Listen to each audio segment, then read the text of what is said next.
खुला, इंसान है तो खुला है, हालत क़याम में कैसे खुला है? मर्द को बाएं हथेली पर दाएं हाथ को दाएं हाथ रखना है। अगर हालत क़याम में अगर खुजली हुई तो सिर्फ दाहिना हाथ का यूज करना है, और हाथ का यूज करना है कब? हालत क़याम में, खड़े होने की हालत में, ठीक है। और रुकू की हालत में अगर खुजली हुई तो चाहे दाएं से खुजला ले चाहे बाएं से खुजला, कोई दिक्कत नहीं। रुकू की हालत में बाएं से, कादा की हालत में, ठीक है। लेकिन हालत क़याम में अगर खुजली हो तो कौन हाथ से खुजलाना है? दाहिना हाथ से। क्यों? इसलिए कि जब ऐसे करके बांधेगा ना और जब उसको खुजलाएगा तो क्या करेगा? पहले दाहिना हाथ उठाएगा, फिर बायां उठाए, अब फिर खुजलाएगा। इसकी तो उसका दो किसी में नहीं, ठीक है। इसलिए क्या करना है? हालत क़याम में एक ही ऊँट उठा के खुजला देगा, ठीक है। बायां हाथ का यूज नहीं करना। और हालत रुकू में कोई भी हाथ से, हालत सजदा में भी, हालत कादा में भी, समझ आ गई। और हर रुकू में क्या मतलब? खुजलाना, 3 मतलब खुजलाना, 3 मतलब नमाज फासिद हो जाएगी। 3 मतलब खुजलाने से नमाज फासिद खत्म हो जाएगी, ठीक है। दोबारा पढ़ना पड़ेगा, ठीक है। बहुत ज्यादा 2 मतलब, बहुत ज्यादा 2 मतलब से ज्यादा नहीं हर रुकू में। लेकिन अगर कोई खड़ा होने की हालत में एक मतलब खुजलाया, फिर रुकू में एक मतलब खुजलाया, सजदा में एक मतलब खुजलाया, क्या मतलब हुआ? तो नमाज हुई नहीं हुई? हो गई नमाज। क्यों? इसलिए कि हर रुकू में अलग अलग खुला रहा है, ठीक है।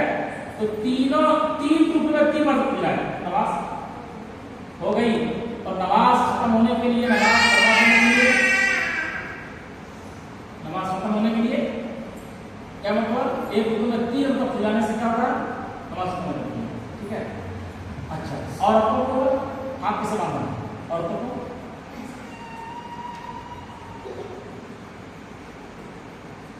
और बाएं हथेली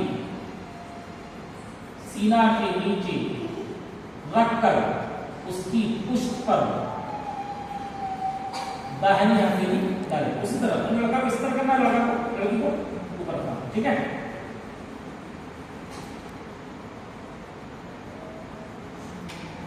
ठीक है, ये इसमें बात आ गई। इतनी मसला क्या है? मसला मालूम हुआ, इतनी बोलो इतनी मसला क्या क्या? हाँ, हालत क़याम और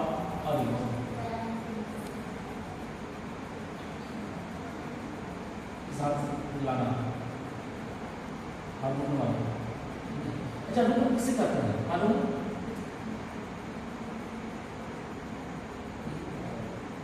अरे जो फर्ज है नमाज में वही रुकन है, जो फर्ज है नमाज में, जिससे क़याम की हालत ये रुकन है।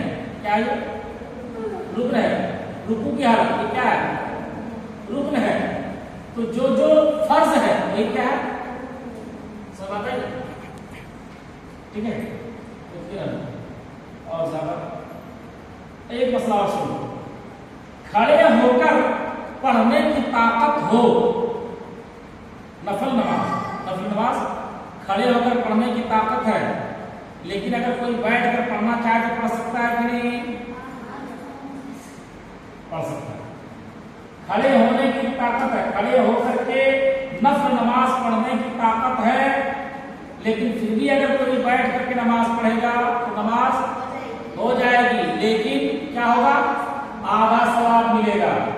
लेकिन अगर कोई ताकत रहते हुए फर्ज नमाज पर बैठ कर नमाज पढ़ना चाहे तो नमाज होगी? नहीं होगी। कौन सी नमाज नहीं होगी? फर्ज, वाजिब, फर्ज और वाजिब और नफल नमाज हो जाएगी, ठीक है। इतनी दो मसला शुरू